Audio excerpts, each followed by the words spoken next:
목사님들이 성도들 입장에서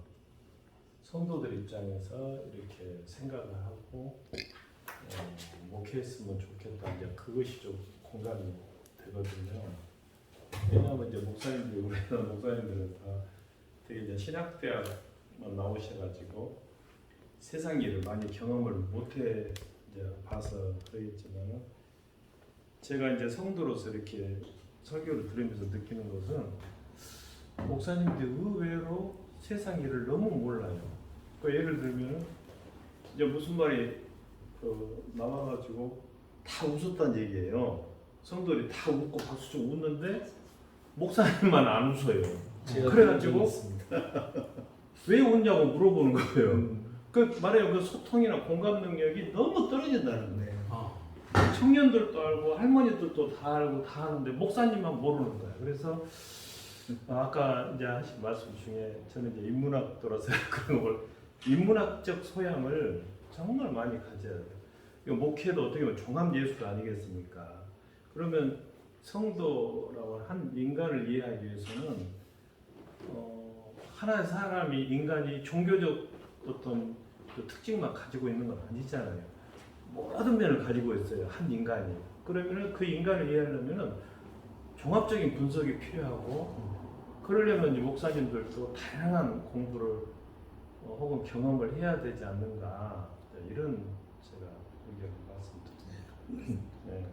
그 말씀드리니까 제가 그런 적이 있거든요. 예. 고소영을 얘기하니까 고소영. 고소영이 그 교회 다니시니까 그러면 다들 벙벙 쪄가지고 날 쳐다보더라고요. 나는 그 고소영이 몰랐어요. 고려대 소망교 영남. 예.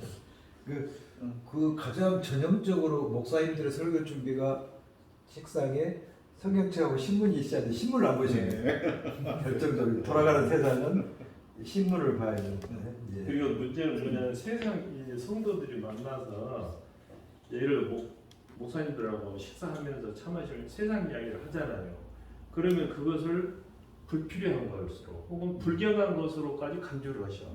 그러니까 이제 우리가 만나면은 이렇게 교제를 하려면은 이런 얘기도 나오고 저런 얘기도 나오는데 말하자면 성경 이야기나 신학 이야기를 안 하면은 그 아주 그 은혜롭지 못한 이제 이렇게 여기니까 그럴 때마다 성도들이 목사님을 볼 때는 별천지에 사는 분 같다. 벌써 천국에 올라가시는 거야 이렇게. 그래서 이런 부분은 이제 이와 관련돼서 보면은 그 일반 성도님들이 신앙생활 하시면서 세상을 살아가는데 그 삶 속에서 어떤 고난을 겪고 있고 어떤 고통을 겪고 있고 어떤 문제를 겪고 있는지를 사실 실감을 못하는 경우가 많죠. 알기는 알지만 그 심정, 그러니까 어떤 심정을 가지고 살아가고 있는지 그리고 그걸 안고 교회를 오는데 어떤 심정으로 오는지. 그러니까 이제 제가 아까 큰 교회 가서 설교를 들어봤다고 했잖아요. 근데 그날 서울의 어느 큰 교회인데 그날 갔을 때 뭘 느꼈었냐면 내가 지금 1시간 넘어 왔는데 저 설교 들으려고 그 생각이 든 적이 있어요. 성도들이 그거를 자주 생각이 된다면 좀 심각할 것 같더라고요. 성도들 입장에서는 시간 들이죠, 에너지 들이죠, 헌금 바치잖아요. 그리고 일주일 내내 어떻게 보면은 그 한 번 설교를 듣기 위해서 일주일간을 이제 사는 거나 마찬가지인데 와서 들어봐도 별로 은혜도 안 되고 이제 거기까지 괜찮아요. 막 뭐라 해 이제 질타하고 훈계하고 가르치고 또 심지어는 이제 죄송합니다. 어떤 한 성도를 향해서 막 지적하면서 누군지 다 알거든요. 그러면 아까 목사님이 이제 평신도로서 경험하는 그런 것을 평신도들은 늘 경험할 수 있다는 얘기거든요. 그러니까 이제 아까 그 발표문 중에서 두 번째 내가 공감한 거 제가 이제 읽어보고 왔어요, 대강. 그러니까 자살을 하는 사람에 대해서 그 사람이나 그 유가족의 입장에서 깊이 들어가서 사랑의 마음으로 보듬어야 되는데 그렇지 않다 이거예요. 한국 교회가 성장 중심으로 양적 성장만을 추구하다 보니까 그것은 은혜롭지 않은 이야기로 치부를 해요. 그러면 이것은 교회 성장에 저해가 된다 해가지고 오히려 막으려고 그래요. 말하는 것 자체도 말을 저지시키려 한다는 이거예요. 그러니까 이게 자살 문제뿐만 아니라 예를 들면 병이 들었다거나 열심히 신앙생활 한 사람이 병이 들 수 있잖아요. 부도가 날 수 있거든요. 사고 날 수 있어. 그런 얘기는 싹 빼고 휘시하는 거예요. 그러니까 이것은 그러면 성도들이 볼 때는 그런 어떤 어려운 상황에서 기도받고 극복하기 위해서 어떻게 보면 다니는 건데 자기가 실패하거나 병이 들거나 하면은 배척을 당한다는 느낌을 받는 거예요. 그러니까 이 교회가 안식처가 아니라 어떻게 보면 얘가 성공한 것을 갖다 과시하고 인정받고 그런 쪽으로 막 가는 거예요. 옛날에 그 하비콕스가 세속도시라는 책 쓰고 세속화를 강조하잖아요. 근데 우리가 세속화라는 얘기를 할 때 되게 사전적인 의미에서는 세상에 물들어가는 세상에 잘못된 가치관이 오염되는 근데 이제 그 하비콕스가 강조하는 것은 그런 의미에서의 세속화가 아니라 오히려 세상과 소통할 수 있는 세속화 더 긍정적인 의미에서 오늘의 목회자들이 사실 너무 그 교회 울타리를 쳐놓고 그 선 밖으로 잘 넘어가지 않는 경향이 있어요. 근데 이제 가능하다면 요즘 교회나 목회자들은 교회 울타리를 걷어버리고 세상 속으로 들어가서 세상과 소통하는 그런 긍정적인 의미에서 세속화가 필요하다는 거. 근데 이제 세상과 소통하고 세속화를 긍정적인 차원에서 확산시키려면 세상에 대한 공부를 해야 되거든요. 그러니까 아까 말한 인문학식을 공부해야 되고, 그래서 저는 이제 신학생들에게 제가 강조하는 그 소설을 읽어요. 소설. 그 시대의 축소판이고, 그리고 살아가는 얘기가 다 들어있어요. 그리고 이제 소설에는 무엇보다도 그 시대 표준 문법이 다 들어있거든요. 그러니까 이제 설교문을 쓴다는 게 가장 좋은 글로 사실 쓰는 것이 또 좋은 설교인데, 또 쓰다 보면은 통찰력도 생기고 또 새로운 아이디어도 자꾸 생겨요. 그래서 좋은 설교문을 만들기 위해서는 좋은 소설을 만들어야 되고 표준 문법을 터득해야 된다는 거예요. 그러면 자동스럽게 이제 자연스럽게 또 세상과 소통하게 되고 세상을 이해하게 되고 그러면 이제 우리가 얘기했던 이런 자살 문제 같은 것도 마찬가지죠. 세상과 소통하기 위해서 이 자살 문제가 사회 문제고 국가 문제이기도 한데 이거에 대한 평등의 공부를 좀 해야 되겠죠. 자료도 찾아보고 동성애 문제도 우리가 아까 얘기했지만은 동성애 문제가 우리 시대에 어떤 문제인지 또 그것을 찬성하는 사람들 입장과 반대하는 사람들 입장을 객관적으로 분석해보고 비교해보면은 아마 답이 나올 것 같아요. 근데 이제 너무 그 편협되게 선을 그어놓고 그 선 안에서만 움직이니까 소통이 안 되고 대화도 안 되고 그러다 보니까 목회자들과 성도들 사이에 뭔가 보이지 않는 담벼락이 생기는 거죠.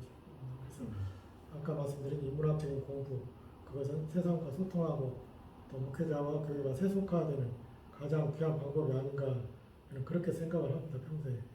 소설 많이 읽으시라고 권하신다고 했는데 요즘 그러다 보니까 그런 책들이 많이 나오더라고요. 근데 얼마 전에 이제 작가분하고 같이 만나서 얘기 나눴던 것이 이정일 목사라고 나는 문학의 숲에서 하나님을 만난다. 이제 영문학자예요. 목사님인데 미국에서 영문학자가 되셨더라고요.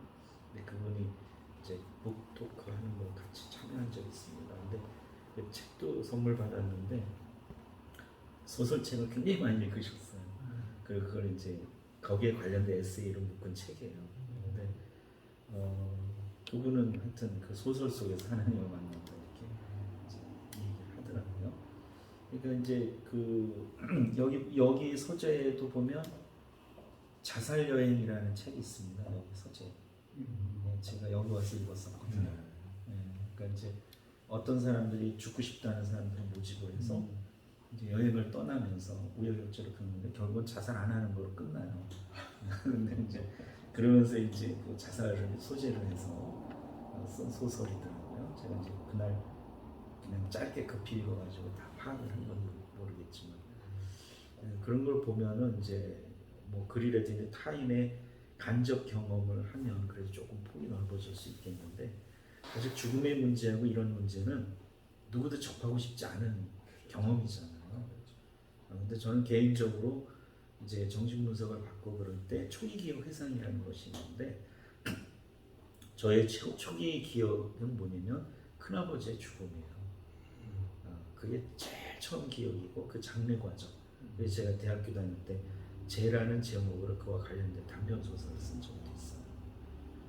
그러니까 이제 이 죽음이 그래서 저는 어떻게 보면 그 이야기 심리학에서 보면 이제 제가 마이너 음조, 이게 마이너 단조 음악이 좀 우울하잖아요. 그래서 이제 그렇게 우울한 분위기일 수밖에 없고 이게 화두가 될 수밖에 없는 거예요. 이제 죽음이 또 아버지가 또 그랬고 그래서 그리고 지금 개인적으로 뭐 식구들이 이런 얘기를 들으면 좀 또 오해할 수도 있겠는데 매일 죽음과 싸우는 그런 느낌이거든요. 그런데 굉장히 좀 평범하게 살고 있는 것 같지만 또 이제 질병으로 죽을 뻔한 적도 있었고 그러니까 이제 그런 어떤 과정을 보면 목회 현장에서 이 주제는 소홀히 다룰 문제가 아닌데 너무 이제 세상의 행복이라든지 성공이라든지 성취라든지 이런 데 초점을 두다 보니까 아까 이제 교수님 말씀처럼 도외시하는 그런 것이 있는 것 같아요. 그래서 이제 우리도 어렸을 때부터 사실 우리 교육 자체가 죽음에 대한 얘기를 하려고 그러면 선생님들이랑 어른들이 말려요. 안 해요. 그런 얘기 하는 거 아니라고. 그러니까 어렸을 때 이제 그게 좀 무의식적으로 훈련이 돼 있다고 봐야죠.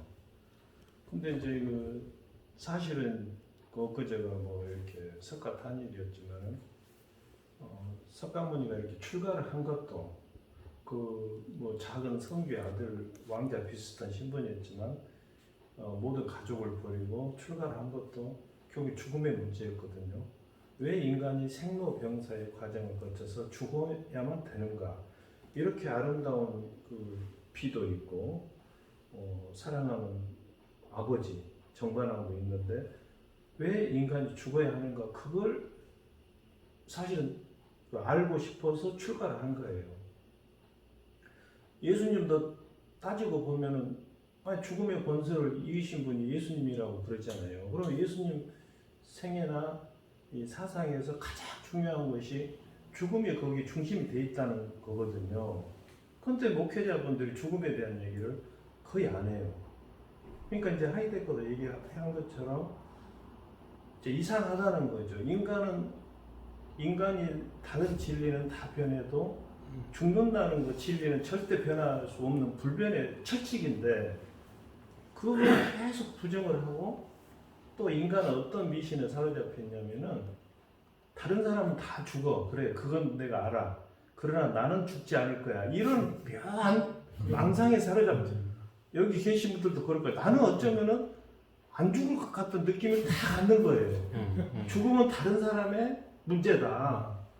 말로는 나도 죽어 하면서도 저 무의식 속에는 그래 나는 어찌 됐거나 살 것 같아. 아니 그러니까 영생을 빙자하고 교주들이 나오고 그런 거 아니겠습니까? 그러니까 죽음은 우리가 사실 풀 수 없는 수수께끼지만 가장 우리 삶의 중심에 있어야 되는데 계속 우리는 밀어내는 거예요. 사실은 목회자뿐이 아니에요. 뭐 지성인들도 다른 얘기는 다 해도 죽음에 대한 얘기가 조금 재수 없다고 안 해요. 그 아테네 가서 소크라테스 그 감옥을 갔거든요. 그 성기 집을 가고 나는 이제 철학을 해서 거기 기념사진 찍자는데 장모님들이 아이 재수없는데 뭐 감옥에서 사진 찍냐. 나 혼자 찍어갖고 왔어요. 그래서 이제 이런 것들을 우리가 자살의 문제를 다루다 보니까 죽음의 문제를 이제 말하자면 수면 위로 띄워가지고 늘 이것이 말하자면 화두가 되고 말하자면 그 논쟁의 장래 이것이 말하자면 주제가 돼야 돼요. 그걸 어떻게 보면 익숙해져야 돼 죽음에. 예, 그런 생각입니다. 저는 이제 그 사회병리학적 입장에서 좀 접근을 했으면 좋겠다는 생각이 들거든요. 그러니까 지금 목사님은 그런 가족의 어떤 그런 문제를 봤고 그런 그 유가족으로 산 사람으로서 지금 깊이 이런 문제를 생각했는데요. 지금 저는 어렸을 때 그 신문에서 어떤 기사를 많이 봤냐면 지금은 복지국가인 그 스웨덴이나 그쪽 국가에서 자살률이 굉장히 높았습니다. 우리나라 이상으로 높았는데 아까 그 발표 중에 그 복지 재정이 늘어나면서 자살률이 줄었다는 거죠. 지금은 그렇게 신문이 안 나잖아요. 그러면 우리 사회가 그러한 북유럽이 갖고 있던 그러한 문제를 지금 드러내고 있잖아요. 그러면 그것을 여러 각도에서 볼 수가 있는데 이제 사회가 병들었다는 거죠. 첫째 가지는 가족이 병들었고요.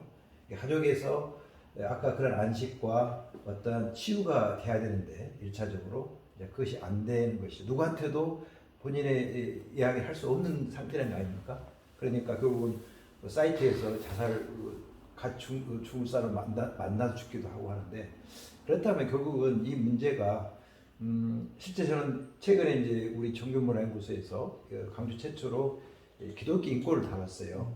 그러면 실제 이 문제도 중요한 문제잖아요. 사람의 생명에 관계되는 것이고 우리 기독교는 생명을 영혼과 생명은 연결되는 것이니까 그렇다면 목회자들도 일단 그런 걸 왜 이런 현상이 일어나는지 그러니까 죽으면 다 우리가 뭐 우스갯소리로 뭐 그 묘에 가보면 공동묘지 가보면 다 어떤 이유가 있다 한 것처럼 이 자살에 이르게 되는 다양한 것이 있을 거예요. 그래서 또 이제 쓰면서 보게 되면 뭐 경제적인 문제도 있을 것이고 또 어떤 경우는 뭐 치욕스럽게 또 자기 명예를 하기 위해서 죽은 죽음도 있어서 하나는 아닌 것 같아요.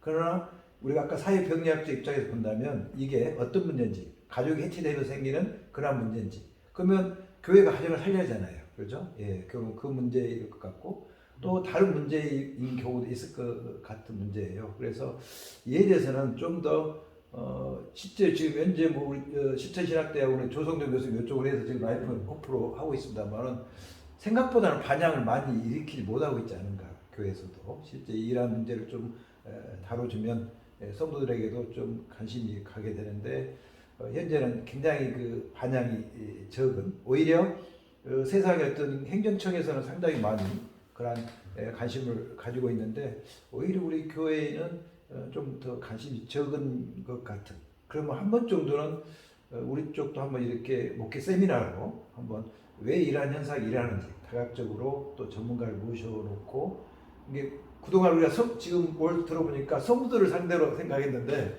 그렇지 않고 그렇지 않다. 목회자들 상대로 목회자가 먼저 이에 대한 이해가 있어야 그 다음에 크게 보잖아요. 아까 그러면 교회가 해야 할 일을 어떻게 할 것인지 문제가 될 것 같고 저는 이제 교회에서 이제 노인당에서 가끔 이제 말씀도 법에 대해서 하라고 하고 그 다음에 남성교회 같은 거 나이가 제일 많거든요. 그러면 생각보다 아까 우리나라가 죽음을 준비하지 않는 것이 서양은 다 자기 죽은 다음에 그 유언장을 써놔요. 되게 그게. 근데 우리나라에서는 유언장 쓴 사람이 별로 없어요. 아까 말씀대로 나는 안 죽어. 그런 생각이 때문에 저도 지금 써야 한다고 생각하거든요. 우리 자기들한테. 왜냐면 이제 65세가 넘어가니까 최소한 그 준비를 해야 되잖아요. 그런데 생각보다 실제는 유언장을 안 써요. 그래서 제가 이제 그분들한테 관심 있는 것을 제가 유언장을 보여주는데 뭐냐면 그 유언할 때 중요한 것이 우리는 생각할 재산적인 문제잖아요. 그렇기 때문에 그 효력을 갖기 위해서는 법적으로 어떻게 한다 그래갖고 이제 유언장 그 다음에 뭐 믿음을 잘 지켜라 그래서 법적으로 효력이 없습니다. 재산관계는 이제 효력이 있지만 그래서 하면 굉장히 인기가 좋아요. 나름대로 이제 유언장에 대해서 이제 더 요구하기도 하는데 그래서 실제 아까 죽음 문제는 우리가 이제 상당히 가까이 와 있고 법적으로는 무슨 법이 있냐면요. 지금 그 뇌살이 인정하는 장기 이식대행하는 법이 있습니다. 그것은 우리가 일반적으로 죽음이라는 것은 이제 맥박이 존재하고 동공이 확대되면 이제 죽음에 이르렀다 보는데 뇌사는 그 전 상태에서 인정하거든요. 그러니까 심장은 뛰지만 뇌파가 정지하면 뇌사. 왜냐하면 그 사람의 장기를 이렇게 다른 사람한테 이식할 필요성이 있기 때문에 그 경우는 종교인, 변호사, 그다음 의사들이 들어가서 위원회를 열어서 뇌사 판정을 합니다. 그래서 실제는 행해지고 있고요. 그 다음에 또 어떤 문제가 있냐면 호스피스 법이라는 게 있습니다. 연명 치료를 중단하는 이제 그러한 법이 있거든요. 그래서 과거에는 무조건 이제 산소호흡기를 꼈는데 지금은 최근에 우리 큰명도 그 갑자기 폐암으로 한 2달 만에 돌아가셨어요. 근데 본인이 이렇게 의식이 있을 때 본인이 그러한 걸 받지 않겠다라고 해서 호스피스 병동에서 그냥 자연스럽게 자연사했거든요.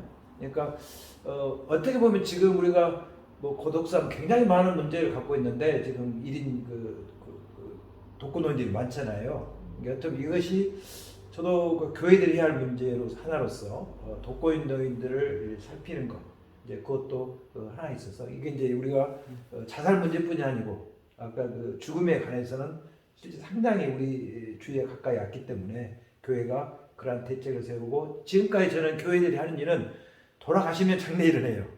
그러나 중요한 것은 그 죽음에 이르기까지의 과정들, 아까 자살이든 뭐 자연사이든 고독사하든 그 과정에서 돌봄과 배려가 현재 우리 교회 입장에서는 만약 저는 그런 좀 꿈을 가지고 있어요. 교회들이 그런 아름다운 모습을 보여주면 교회가 다시 부가될까? 사람들은 나 교회 가면 교회가 나 걷어주겠지? 라는 생각들을 하지도 않을까? 근데 실제 약간 손을 놓고 있는 코로나 상황에서 교회가 너무처럼 소극적으로 돼 있다고 생각해요. 오히려 옛날 그 로마 시대 때 보면 전염병 시대 때 오히려 교회들은 죽음을 무릅쓰고 가서 도와줬거든요. 근데 우리는 뭐 예배드리지 마라 그러니까 말을 잘 듣고 했는데 더 적극적으로 했더라면 그때 교회가 선한 일 차에서 할 수 있었지 않은가. 그래서 지금 이 문제에 있어서도 자살 문제뿐이 아니고 죽음에 관해서 교회가 좀 더 성찰하고 우리는 죽음이 끝이 아니니까요. 어떻게 보면 그러한 좀 넘어서는 그런 프로그램을 좀 가지고 있었으면 좋겠다. 이제 그게 이제 목회자가 목회를 하면서 끊임없이 성도들과 이제 이 삶에 대해서 쭉 다루면서 어떻게 해가느냐에 달라지는 것 같아요. 제가 이제 목회하면서 어떤 경험이 있었냐면 교회가 연륜이 이제 60년, 70년 되면 노인층이 많아지잖아요. 그러니까 이분들을 케어하는 프로그램이 필요하다 해서 이제 뭐 치매 검진하는 거를 그 보건소에 다 도와주니까 권장 사항이잖아요. 그래서 그런 프로그램 뭐 그 이제 노후 관리하는 거 이런 거를 시도해 본 적이 있어요. 근데 놀라운 반응이 있었어요. 그게 뭐냐면 싫어하는 거예요. 아까 이제 우리 교수님 말씀하신 것처럼 죽음을 피해야 될 것으로 여기기 때문에 맞이하는 게 아니라 피해야 될 것으로 여기기 때문에 그걸 왜 해야 되냐고 생각해요. 재수 없다고. 예. 그래서 그걸 진행을 하다가 좀 애먹은 적이 있어요. 왜냐면 국가에서 다 도와주거든요. 사실 돈이 안 들어요. 강사 초빙하고 이런 게 권장 사항이기 때문에 보건소나 이런 데서 다 아침에 와서 체크해주고 뭐 친절하게 다 해줍니다. 그러니까 연결만 해주면 돼요. 근데 그거를 그렇게 여기는 걸 보고 그러면 이게 무슨 문제인가 이제 저를 목회자로서의 저를 반성해 보면 이게 갑작스러운 거죠. 평소에 꾸준히 하면서 이제 래퍼가 형성이 되고 필요성이 인식이 되고 해서 이걸 해야 되는 거구나 이렇게 돼서 진행이 됐어야 되는데 이게 이제 갑작스럽게 되니까 이분들은 당황스러울 수밖에 없고 그래서 저는 이제 개인적으로 이제 가정과 관련된 일들을 하면서 결혼하는 사람에서 반드시 결혼 예비학교를 거치게 해요. 근데 목회자는 이게 유리한 게 한 커플도 되는 거거든요. 돈 받을 필요도 없는 거고 내 성도니까. 그러니까 이제 목회자가 그걸 할 수만 있으면 한 커플이랑 또 요번에도 다 했거든요. 결혼한 친구들. 그리고 또 가정이 건강하게 되면 또 거기서 자라는 자녀들의 문제가 생기잖아요. 그럼 그 프로그램 때 이어서 진행을 해주면 되는 거고. 그래서 이제 그렇게 진행되면 좋겠는데 실질적으로 교회에서 어떤 뭐라 그럴까 제도화된 프로그램을 진행하는 경우가 있지만 목회 프로그램으로 언제든지 이렇게 진행하는 교회는 드뭅니다. 근데 나는 이제 이게 좀 진행됐으면 좋겠다. 관련되어서 여기에 관련돼서 이제 이런 어려움이 경험된 분들을 위한 그런 프로그램도 그 목회자가 제가 이제 배운 건 그거거든요. 장례 후 상담과 모임이 중요하다. 근데 우리는 장례를 치르고 나면 다 흩어지는 거예요. 근데 제일 그 중요한 시간인데 우리는 그걸 못해요. 근데 목회 상담에서 배운 건 뭐냐면 장례 끝난 다음에 그 유가족을 돌봐주는 프로그램이 반드시 필요하다는 거죠. 그래서 그 상실을 잘 해결할 수 있도록 도와주고 이제 일상생활에 쉽게 복귀할 수 있도록 도와주는 과정이 필요하다.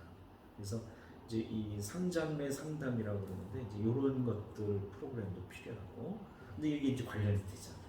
혹시 우리가 장례에 관한 것은 되게 어떤 교단이나 어떤 매뉴얼이나 기본 포맷을 가지고 있을 것 같은데 장례후에 대해서는 가지고 있지 어떤가요? 헌법에 다 있습니다. 예, 있죠. 근데 그만 말씀하신 장례후에 그러한 약간 돌봄 프로그램은 안 가지고 있는 것 같아요. 예, 근데 굉장히 좋은 지금 말씀이에요. 그게 있더라고요. 미국에는 모델들이 있더라고요. 제가 이제 과거에 이제 경험한 바로는 이제 코로나 훨씬 이전에 교회에서 예를 들면 아버지 학교도 나중에 어머니 학교, 부부 학교가 생겨서 은혜 받은 사람은 엄청 은혜를 받아요. 거기는 꼭 성도들뿐만 아니라 그 외부 일반인들도 참석하게 하고 또 부부가 아니라도 아버지가 아니라도 예비 부부들, 예비 부부나 예비 아버지들이 와서 그걸 듣기도 해요. 그러니까 이제 아버지 나이 드신 뭐 장모님하고 이제 총각 아들이 와서 같이 듣는 거예요. 근데 제가 들어보니까 저도 이제 침상도 하고 했지만 굉장히 좋아요. 그것이 아버지에 대한 교육뿐만이 아니라 부부간에 그 아내는 남편을 새로운 관점으로 보게 되고 아버지로서의 어떤 이 위치를 이제 제대로 알게 하는 거예요. 그러면 이제 가정이 굉장히 많이 이렇게 화목해지고 또 말하자면 회복되고 그리고 나서 이제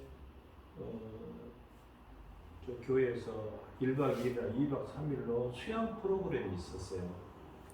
그러면 가서 이제 목사님이 뭐 찬양도 이렇게 찬양도 하고 거기서 들었던 얘기 뭐 견고한 진을 파야 한다 뭐 이런 것들 하면서 막 이제 이렇게 기도하고 하면은 그거 깨진다고 그러나요? 막 울고 불고 굉장히 은혜를 받아요. 그래서 내적 치유 터치를 해주니까 특히 여자 성도들은 이제 아마 가정에서 이제 어떤 예를 들어 가정 폭력에 시달렸다거나 부채에 시달렸다거나 부부관계가 이렇게 좀 버성겨질 때 그때는 막 통곡을 하면서 막 눈물 콧물 흘리면서 그러면서 이제 얼굴이 밝아지고 가정이 회복되고 그러면 그런 데서 이제 에너지를 소모하면은 교회에 힘이 빠지냐 그건 않더라고요. 오히려 교회가 그럴 때 부흥을 해요. 부흥을 해. 그러니까 성도들이 교회 가서 찾을 것을 찾은 거예요. 성도들이 쭉 가서 이렇게 예배만 경건하게 예배만 드리려고 가진 않거든요. 솔직히. 그러면 교회 가서 내가 얻을 것이 뭐냐는 세속적인 생각이 드는 거예요. 성도 입장에서는. 그러면은 그런 프로그램을 통해서 가정 문제가 풀리고 더구나 이제 부부가 같이 가면 더 좋죠. 그러면은 이 교회 다니는 것에 대해서 굉장히 이제 말하자면 메리트가 있구나. 이게 정말 다닐만 하구나. 이런 생각을 하는 거예요. 그래서 이제 코로나로 이렇게 좀 그런 것들이 많이 중단됐겠지만 또 어디 부산 어디 갔더니 또 이제 아버지 학교를 막 폄하해가지고 그리고 조금 있어서 삼촌 학교 이모 학교도 있냐고 어떤 사람 그러는데 그렇게 폄하할 게 아니고 왜냐하면 100% 은혜를 받는다고 보장은 못하지만 은혜 받는 사람이 있으니까 그것 때문에 교회에 정착한 사람이 굉장히 많아요. 제 눈으로 내가 확인했으니까. 그래서 이제 목사님들이 이제 그런 저는 그것을 네. 공동체성 회복이라고 보거든요. 예, 그러니까 이제 교회는 공동체거든요. 그러니까 이제 간혹 한국의 우리가 뭐라고 말할 수는 없지만 대형 교회들이 10만을 자랑하지만 굉장히 그 구역이라든가 셀이 굉장히 이렇게 어떤 인격적 교제까지 하는 자기의 지금은 많이 이제 그렇지 않은데요. 자기 집을 내놓고 거기서 교제를 하는 데 있고 제가 아는 한 사람도 매주 어떤 요일날 외국인들을 초청해요. 식사하면서 하거든요. 그러니까 그게 이제 공동체 안에서 느껴지니까 교회에서만 예배를 드리는 것은 다른 사람하고의 감정적 교제가 없는 거예요. 그죠? 실제로 우리가 되게 큰 교회들은 예배 끝나면 옆에 사람하고 눈에서 활동하고 이렇게 나오잖아요. 그러니까 어떻게 보면 아까 그러한 걸 통해서 제가 보면 이제 아버지 학교나 이제 부부 학교 통해서 또 그 안에서 공동체가 형성이 되면서 또 거기서 기숙끼리 또 모임이 계속 있어요. 또 그 사람들이 또 다시 섬기게 되고 그래서 어떻게 말하면 저는 이제 우리 초대교회가 우리 그런 공동체의 원형이라고 봅니다. 그러니까 자기 걸 다 내놓고 그것을 떡을 떼면서 순전한 기쁨을 나누니까 항상 교회에 오는 것이 기쁨이 되는 것이고 그래서 어떻게 보면 저는 그 한마디로 말하면 교회가 공동체성을 회복하는 거예요. 그래서 서로 감정이 교류하게 되면 기쁨이 있고 거기서 회복이 있지 않은가. 그것을 좀 저는 다르게 예. 생각해요. 다르게 생각한다고 해서 다르게 표현. 예. 그러니까 우리 인간이 다 그것적으로 이득을 추구하는 존재잖아요. 내게 이득이 있고 유익이 있어야 움직이고 가게 되고 일이 나오게 되거든요. 예. 쉽게 말하면 교회 가서 은혜 받는 이득이 있어야 예, 교회 맞습니다. 가고 예. 설교 듣고 유익이 있고 이득이 있어야 예. 예배가 좀 기다려주고 예. 한단 말이에요. 그러니까 결국 모든 인간은 그러한 그 이득 추구로부터 자유롭지 못한 것 같아요. 우리도 예. 마찬가지고. 예. 물론 이제 기독교 신앙의 그 핵심은 또 자기를 희생하고 포기하고 내려놓는 거라고 하지만 그것도 사실은 약간은 이득 추구와 또 무관하지 않죠. 그렇죠. 그런 점에서 교회 모든 프로그램이 궁극적으로 설교를 포함한 모든 것이 좀 세속적으로 생각하자면 성도들에게 이득을 줘야 한다는 거예요. 유익을 줘야 돼. 그런 점에서 이제 우리 자살 프로그램도 있잖아요. 그 이득을 주는 이것이 참 유익이 있구나, 이득이 있구나라는 뭔가를 던져줘야 사람들이 와서 이거 괜찮네 와서 참여하고 싶은 욕구도 생각할 거 아니에요. 그러니까 이제 제 생각에 이제 요 프로그램도 자살 유가족을 위한 거라든가 모든 것이 그 관련된 사람들에게 뭔가 이득을 주고 유익을 주고 이게 나에게 쓸모가 있다라는 그런 생각을 갖도록 그 뭔가 유인 요소가 있어야 되지 않을까. 맞아요. 그것을 우리가 나쁘게만 계산적으로 생각할 게 아니고 어떤 분이 그런 글을 쓰더라고요. 그 인간이란 존재는 타고날 때부터 아주 정확한 계산기래요. 이게 말하자면 본인이 하고 싶어서가 아니고 본능적으로 자동적으로 계산이 착착 된대요. 이게 친구를 사귈 때도 이게 자기도 무의식적으로 계산을 자동적으로 기가 막히게 한대요. 이게 컴퓨터 이상으로 슈퍼 컴퓨터 이상으로 한대요.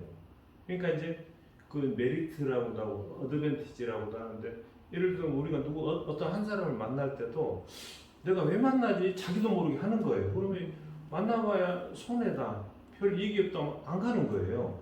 이 핑계 저 핑계 대고.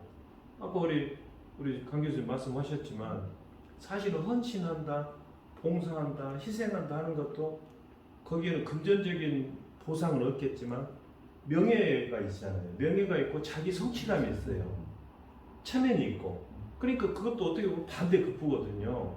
그럼 그것까지 우리가 악하다고 할 수는 없는 거예요.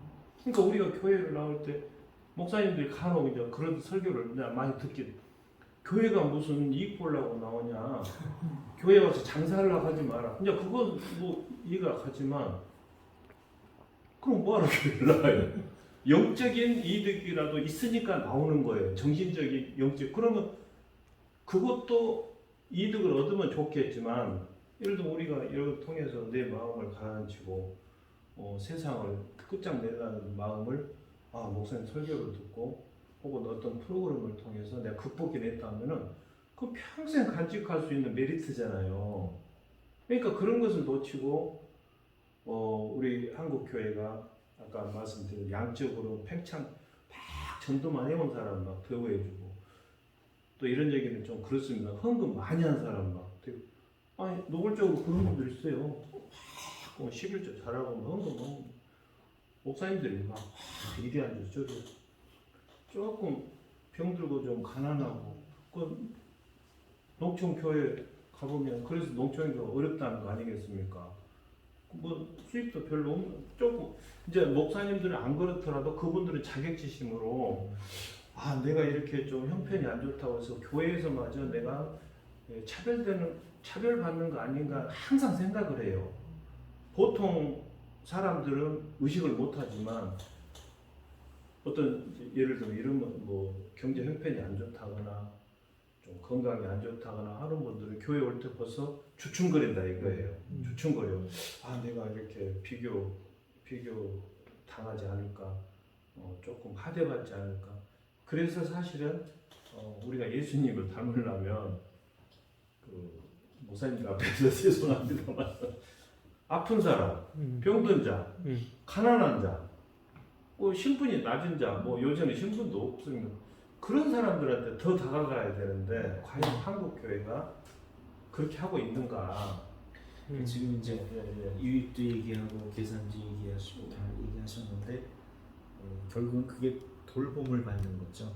그러니까 이제 교회가 그 제일 중점적으로 제공해야 되는 것이 영혼의 돌봄. 그러니까 다 그걸 원하는 거니까 이제 그걸 제공해 줄 수 있어야 된다라는 것을 해석할 수가 있겠고요. 이제 아버지 학교, 어머니 학교, 치유 프로그램 여러 가지 얘기하셨는데 그게 이미 전통이 있습니다. 이제 캐톨릭 배경으로 시작된 게 ME, Marriage Encounter라고 그래가지고 그 이제 부부 가족 프로그램이 있었고요. 이 감리교에서는 이제 Marriage Enrichment라고 그래가지고 같은 유형의 프로그램이 있었고요. 이제 이런 것을 바탕으로 해서 만들어진 프로그램인데 어머니 학교, 아버지 학교 이런 것이 있고. 그다음에 이제 PT라고 그래가지고 뭐 부모와 자녀, 그러니까 이제 자녀를 어떻게 양육하느냐, 그게 다 MBTI 그 이제 성격 유형 검사 배경을 가지고 이제 그런 것들이 많이 배경이 되고 있습니다. 우리나라에서는 이제 온누리 교회를 중심으로 해서 어머니 학교, 아버지 학교가 이제 많이 지금 보급되어서 여기저기 이제 뭐 공부대까지 이렇게 되고 있는데, 근데 여기도 약간 좀 보수적 입장과 약간 진보적 입장이 있기도 해요. 왜냐면 사람을 어떻게 보느냐, 가족을 어떻게 보느냐에 따라서 달라질 수도 있기 때문에 이제 그런 배경들이 있습니다. 그다음에 또 하나 이제 큰 부류가 뭐냐면 소위 능력주의라든지 내적 치유라든지 뭐 이런 어떤 집회 형태를 통해서 아까 이제 강한 진을 깨부신다 이제 이런 표현을 하셨는데 이제 그런 어떤 힐링 터치 뭐 이런 표현도 쓰고요. 그런 이제 프로그램도 있습니다. 근데 이게 다 장단점이 있어요. 근데 이제 중요한 건 뭐냐면 이것이 아까 제가 이제 목회 본질에 대한 질문하면서 영혼의 돌봄이라는 것이 되면서 이게 지속적이 되어야 되는 것이고 어떤 일시적인 프로그램이나 이걸 위한 것이 아니라 또 그것이 성장을 위한 도구가 되는 것이 아니라 사람 자체가 목적이 되어야 되고 인격적인 교류 과정에서 지속적으로 되어져야 되고 아까 제가 이제 말씀드린 것처럼 교인 중에 결혼하는 사람이 있거나 세상을 떠난 사람이 있거나 뭐 다른 일을 겪은 사람들은 목회자가 자연스럽게 프로그램이 아니라 목회라는 그 만남을 통해서 언제든지 제공될 수 있는 돌봄이어야 된다라고 생각을 하는 거죠. 근데 지금 이런 것이 그렇게 되고 있는 교회가 많지가 않아요. 그리고 대형화되게 되면 교회가 틀림없이 어떤 식이 되냐면 담임 목사님 있고 부목사님 있고 파트 있고 이렇게 다 나눠집니다. 그러니까 이게 될 수가 없게 되는 거죠. 그래서 이게 이제 그래서 저는 요즘은 어떤 걸 얘기하냐면 통합 교육을 얘기하고 이 신앙은 엄밀히 얘기하면 교육이라기보다 삶을 나누는 거잖아요. 어머니 아버지 뭐 손자 손녀 따로 떨어지는 게 아니고 사실은 전인적으로 만나고 통합적으로 만나는 건데 거기서 신앙이 전수되는 거 전통이 전수되는 건데 이런 관점으로 이런 것이 다 해결이 이제 나가면 좀 해결이 되지 않을까. 그래서 저는 코로나가 깨우쳐 준 게 참 많다고 봐요. 코로나가 땅 터지면서 제가 생각해 보니까 아 그동안 교회가 너무 성도들을 교회에다 많이 붙잡아 놨었구나. 그걸 알았어요. 굉장히 많이 붙잡아 놨더라고요. 그래서 요즘은 많은 걸 회복시켰지만 몇 가지는 아직 회복시키지 않았습니다. 제가 좀 시간을 좋아하는 가지고 찬양 하나가 예배가 삶이 되고 삶이 예배가 되는 그 찬양을 우리 그동안의 한국 교회는 예배가 교회 안에서 되게 멈췄고 예배 드리고 나가면 그 삶으로 연결이 안 됐다는 거잖아요. 그러니까 실제는 우리 그 목사님들이나 이런 목회자들은 이제 교회가 사역제로 중심이 되지만 일반 평신도들은 자기 사는 그 직장이나 그런 것이 결국은 삶의 터전이잖아요. 그러면 그 예배 연장이 삶 속에서 거의 구현 되도록 되는 것인데 그동안 이제 그게 좀 부족하지 않았는가 싶은 생각이 들고 저는 지금 우리 모임에서 이제 좀 두 번째입니다만은 좀 정리가 돼야 할 것이 과연 이 자살에 대해서 우리가 성경적으로 우리가 그동안에는 저도 지난번에 이제 글을 읽으니까 하면서 그것이 명백하게 죄이냐에 대해서는 우리가 알 수가 없는 건데 우리가 그동안의 가르침은 이 자살이라는 것을 죄로 단정하고 가사, 설사, 죄라 할지라도 우리가 관심은 살아있는 자잖아요. 그 자들은 어차피 계속 살아가야 한다면 우리는 그 하나님은 저는 최근에 한 것이 간혹 저희들은 판단하고자 하잖아요. 근데 하나님 우리를 판단자로 세우셨지 않았잖아요. 판단하신 분은 마지막에 하나님이시지. 우리는 다른 사람을 사랑한 존재로 태어난 거지. 계속 우리가 이제 교회에서도 직분이 높아지면 이제 다른 사람을 판단하게 되어서 우리 어떤 목사님 그러더라고요. 어떤 교회 권사님이 새벽기도 열심히 나오는데 누구 권사는 새벽기도 안 나오니까 권사님은 새벽기 안 나오면 교회가 평온해집니다. 하고 오히려 그런 이야기를 했다는데 그래서 간혹 우리는 하나님한테 맡기고 그 영역은 우리는 살아있는 죄에 대한 관심과 배려 그것이 우리에게 주어진 책임도 아닌가. 정리하실까요? 네. 그러면 정 목사님이 마무리 멘트 하시고 끝냅시다. 그래 목사님. 아무 얘기도 안 하셨으니까. 그러면 말씀하시는 동안에 준비하시는 이제 자살자 유가족을 어떻게 돌봐야 되고 이제 목회 현장에서 이것이 구체적으로 어떻게 실질적으로 적용될 수 있는가 이런 내용이었는데 아마 이제 조금 더 발전시켜서 사례라든지 이런 것이 있으면 좀 나눌 수 있는 그런 기회가 또 이어지면 좋겠다 그런 생각이 듭니다.